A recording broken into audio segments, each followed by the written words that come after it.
Hola amigos, muchas gracias por estar con nosotros nuevamente. Tener artistas que son realmente activistas políticos muy bien pagos y que llevan a la gente común, que llevan a las masas a cumplir agendas muy bien delineadas, muy bien definidas por una élite, es un fenómeno que vemos desde hace muchas décadas. Las élites políticas que manejan el mundo a su capricho entendieron muy bien en el comienzo del siglo XX el inmenso poder que les ofrecían los entonces nuevos medios, como la radio y el cine, para influir sobre las personas.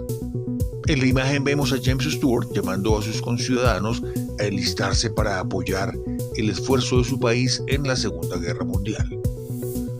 Como las cosas no han cambiado mucho desde entonces, los artistas, especialmente los que llamaríamos contraculturales, son los mismos que impulsan las mismas agendas de destrucción que son muy benéficas para las élites y muy perjudiciales para la gente común.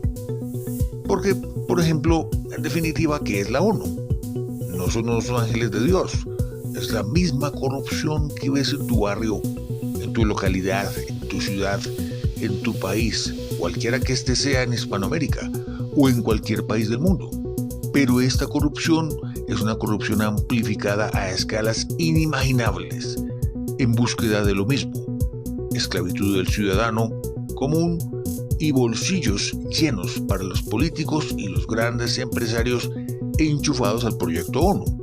Es la definición más exacta que encontrarás de la ONU, y aquí ves a la popular cantante colombiana Shakira llevando a la gente a apoyar la agenda del comunismo de esclavitud mundial 2030.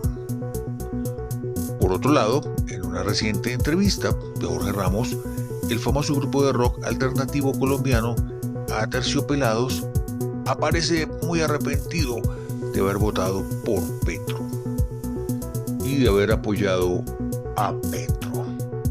Hasta ahora, Héctor se da cuenta que Petro es un marxista-leninista de línea dura, al estilo de Tiro Fijo. Y Andrea nos cuenta que le gustaba mucho Petro porque usaba la palabra amor. Por Dios, no nos crean tan... Bueno, no voy a usar la palabra que quiero usar, que empieza por P, porque esa palabra puede ser muy fuerte en algunos países. Pero vamos a decirlo, no nos crean tan ingenuos para decir que no sabían quién era Gustavo Petro. Después de décadas de engaño y un historial de saqueo de los recursos públicos en Bogotá, la ciudad de la que fue alcalde. Un saqueo y despilfarro de lo público, por lo que debió ser no solo inhabilitado, sino echado a la cárcel hace mucho tiempo. Entonces, mis amigos, oír de vez en cuando la canción de un artista, oír de vez en cuando una canción de rock para sentirnos rebeldes, está bien. Pero creer todo lo que dicen las estrellas de la música, creer ciegamente todo lo que dicen, porque son, entre comillas, muy bien intencionados, eso es ser parte de los apelotardados. No le pidamos a los artistas dejar de apoyar estas causas. Hay mucho dinero en juego y ellos no van a dejar de cobrar, lo hacen por plata. Ellos no van a cambiar su proceder, esto no va a suceder. Lo que podemos hacer es estimular entre nosotros y sobre todo entre los jóvenes un pensamiento crítico que nos proteja, que proteja nuestra vida y nuestros intereses de los intereses de unos políticos y empresarios voraces. Y por favor, Andrea, Héctor y de paso Shakira, dejen de creernos tan apelotardados. Pero bueno, ya sabes que aquí lo importante es tu opinión.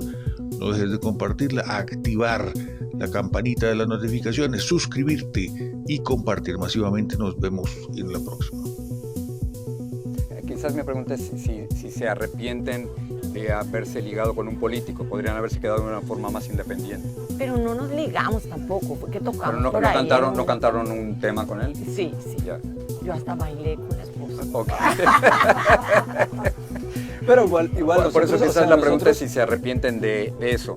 No de la cuestión personal, sino de apoyar una causa de la que ustedes en este momento no sé si lo comparten completamente o no. Yo estoy como muy triste.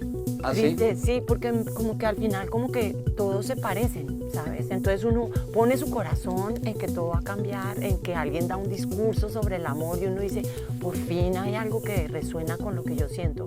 Y pues al final, como dice Héctor Vicente, es como que todo el sistema está ya tan viciado que pues que es lo mismo.